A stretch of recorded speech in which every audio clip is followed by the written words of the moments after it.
A major meeting later this week that could speed up the end of Russia's war with Ukraine. President Trump and President Putin are scheduled at this point to meet on U.S. soil. Join us now to discuss this and so much more is Washington insider Armstrong Williams. Now, this meeting, good morning. Well, this meeting between Putin and Trump is taking place right now in Alaska. Now, I think you told me you have some developing news on this front. What can you tell me? I'm not sure it's taking place in Alaska, and I'm not sure it's taking place on Friday. It is taking place. There are a lot of threats, and there's a lot of security concerns. They will meet. I don't think any of us will know when and where they're meeting until after the meeting is over. So you're thinking the situation right now is still very fluid from what you're hearing from your sources? Yes, very fluid. And there's a 90% chance that Zelenskyy will attend the meeting, something that the president has demanded. And that is a big thing here because you wonder if anything could really come out of it if Zelenskyy isn't there. But you're saying the chances are increasing that Zelenskyy will actually be there at this meeting. 90%. Yes. 90%. That's a high number. Yes. Yes. Okay, so we're going to watch out for that. We'll see if that happens. Let's also talk about what's happening with D.C. because there's a big press conference that's coming up at 10 a.m. this morning.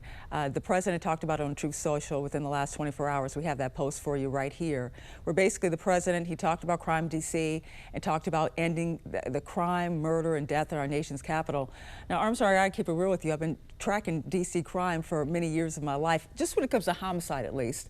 When you look at it from the 80s, 90s on down, we have a chart that kind of pictures this. D.C. crime rates, at least homicide rates, are down. And then you have from 2023 to 2024, you have carjackings down something like, you have homicides down 32%, you have carjackings down 53%, so crime is going down at this point. What is your take? Do you think that the Trump administration is moving it's too much or what? I think it's a testimony to the excellent leadership Mayor Muriel Bowser. And unlike any other mayor, her willingness to work and compromise with President Trump. You notice he's very complimentary about her, something that's very unusual for him. But it goes to show you how they work behind the scenes because she too wants to reduce these carjackings. Trump had a friend that was killed as a result of a carjacking over a year ago. And look at what happened at the Navy Yard within the last 2 days, where they ransacked a Heckinger and took all the goods out of the store off the shelves and put on the street. I mean, the Navy Yard has become a crime scene. So what they want to do is reinforce what the mayor is doing. He's not trying to take over the city. They want to lower the age of when you could try them as adults to 14. And the mayor, in many ways, are on board with a lot of things. It's just how you move along. But there's a very good relationship here where they're reducing it even more because no one should be brutalized, whether it's carjacking or what else. And so this is a collaboration that is actually working. You know, it's funny, we had some sound from the mayor earlier this morning where she said they do need help from the federal government in terms of with the justice system. They need more prosecutors, more judges and stuff like that. She didn't necessarily mention officers, but that's where she's saying that the Trump administration could help them here in D.C. Yes, it's good news. Well, I'm going to end with this. Project Veritas released a report recently alleging an immigration visa fraud scheme involving you and also former Attorney General Bill Barr that has gotten some attention. What is your response to this, Armstrong? It's crazy, actually. You know, the only time we've ever met with Bill Barr, and he was introduced to us by Dr. Carson, was at our studios where I interviewed him with Dr. Carson, where I interviewed him solo about his new book, which you also had an interview, if you recall. And so, you know, this is what happens, the weaponization of social media. And this person, Patricia, believe it or not, worked for us for 2 years. There were warning signs from Brazil and all over.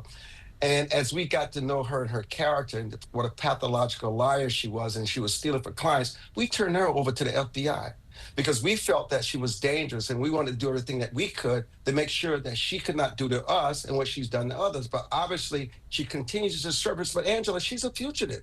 I mean, all you got to do is check with the people in Brazil where she purports to be a journalist. She's not a journalist. We hired her as a lawyer. She never got a degree from Georgetown University, just lies after lies. But the truth is the first casualty. No one wants to believe the truth anymore. They like to believe the good story, whether it's credible or not, whether it's against me. Of course, I have my adversaries, but still, you should not give a platform to someone who really, literally is sick.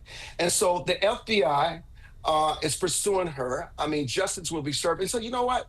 We relax in truth. And the truth is always what matters. That is always the realm of our coin, is trustworthiness and honesty. And so, but unlike anybody else, we're going to fight this no matter what, because This is very destructive. It's what social media has become. It's me today, but it's somebody else tomorrow. This is where we are. And guess what? It will not get any better. It will get worse because they don't have to do what we do. Resources, check resources. But investigative journalism, Angela, is really expensive. When you do it on the cheap, this is exactly what you get. You don't vet it. You don't realize these are fake emails, fake pictures, fake conversations, and this is what it leads to. Okay, thank you so much. Washington insider Armstrong Williams. Thank you so much for joining us today. Thank you, Angela. Days before he meets with Russia's president for what President Trump calls a feel-out meeting seeking to end the war in Ukraine, the leader of the free world seeming to make concessions on Ukraine's behalf. There'll be some land swapping going on. I know that through Russia and through conversations with everybody. To the good, for the good of Ukraine. Good stuff, not bad stuff. Also, some bad stuff for both. Ceding territory to Russia is something Ukrainian President Volodymyr Zelenskyy has long rejected. Russia's desires to rule over Ukrainian territories will remain just desires as long as Ukrainians stand shoulder to shoulder, helping the army and helping the state. There's a lot on the line for President Trump, who promised voters he would bring an end to this war. Lately, he's acknowledged Putin hasn't been dealing with him honestly. I believe he wants to get it over with. Now, I've said that a few times, and I've been disappointed, because I'd have like a great call with him, and then missiles would be lobbed into Kiev or some other place. Zelenskyy says over the past week, Russia has used more than 1,000 aerial bombs and 1,400 attack drones against Ukraine. European leaders standing firm with Ukraine in a joint statement saying in part, the path to peace in Ukraine cannot be decided without Ukraine. We remain committed to the principle that international borders must not be changed by force. President Trump is expected to huddle virtually with European allies ahead of the Friday summit.